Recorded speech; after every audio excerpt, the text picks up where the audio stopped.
मैं नैन्सी फोगाट स्वागत करती हूं आप सबका हमारे YouTube चैनल नॉलेज सीकर में, जहां हम बात करते हैं अलग अलग टॉपिक्स के बारे में। क्योंकि नॉलेज है तो कॉन्फिडेंस है, so let's feed your mind. आज हम बात करते हैं इंडियन रुपी सिस्टम के बारे में। इनको कौन प्रिंट कर सकता है, कितने प्रिंट कर सकता है, जितनी मर्जी हो उतने क्यों नहीं कर सकते, क्या भारत में 0 रुपए का नोट भी होता है। उससे पहले हम एक छोटी सी टर्म समझ लेते हैं। बाकी मैं आपको एक बात बताऊं, ये सवाल आईएएस के प्रीलिम एग्जाम में भी पूछा जा चुका है कि लीगल टेंडर क्या होता है। लीगल टेंडर हम उस नोट को कहते हैं जो किसी देश के राजा, सरकार या फिर सेंट्रल बैंक ने जारी किया हो और उसके साथ ही उसे कोई भी सामान खरीदने या बेचने के काम में लिया जा सके। जैसे आप लोगों ने देखा होगा कि छोटे बच्चों की खाने की चीज़ों में कुछ कूपन निकल आते हैं, उससे बच्चे वही खाने की चीज़ दोबारा खरीद लेते हैं। वो लीगल टेंडर नहीं हुए।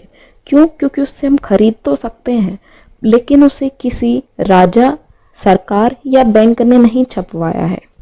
उसी तरह हमारे 500 और 1000 रुपए के पुराने नोट थे, उनको छपवाया तो बैंक ने था, लेकिन अब हम उनसे कुछ खरीद नहीं सकते। इसका मतलब अब वो लीगल टेंडर नहीं रहे। अब हम बात करते हैं कि हमारे देश में पैसे कौन प्रिंट कराता है। तो ये काम हमारे देश के सेंट्रल बैंक आरबीआई का है। आरबीआई डिसाइड करता है कि कितना सोना या गवर्नमेंट सिक्योरिटी उसके पास है, उतनी ही कीमत के नोट आरबीआई छपवा देगा। अब अगर आप ये सोचते हो कि हम मन मर्जी के पैसे क्यों नहीं छाप सकते, जितना मन करे उतने पैसे छाप दो और सबकी गरीबी दूर कर दो।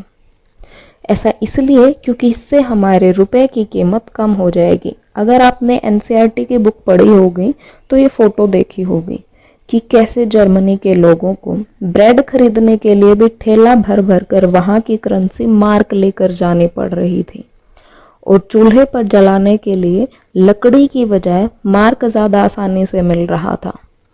ऐसी ही नौबत हमारे देश में भी ना आ जाए, इसलिए आरबीआई लिमिटेड नोट छापता है, कम नोट प्रिंट कराता है।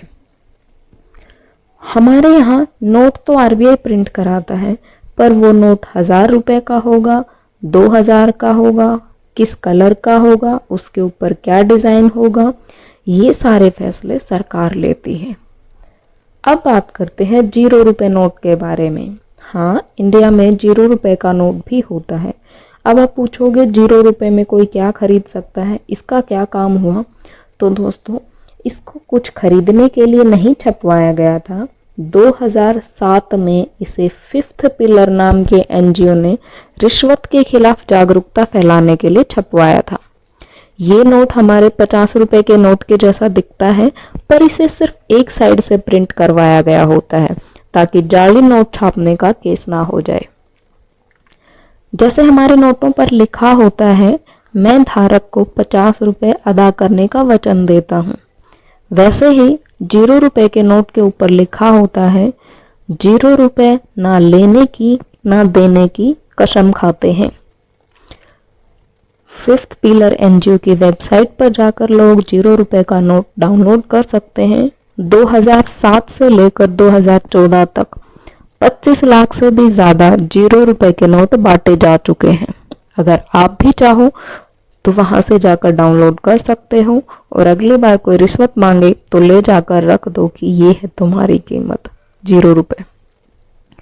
कमेंट करके बताओ किस किस को 0 रुपए के नोट के बारे में पहले से पता था। जानकारी अच्छी लगी हो तो दोस्तों के साथ शेयर करो, चैनल को सब्सक्राइब करो, लाइक करो और हाँ, ये भी बताना कि 0 रुपए का नोट लीगल टेंडर हुआ या नहीं हुआ। मिलते हैं अगली वीडियो में किसी अलग टॉपिक के साथ। तब तक टेक केयर।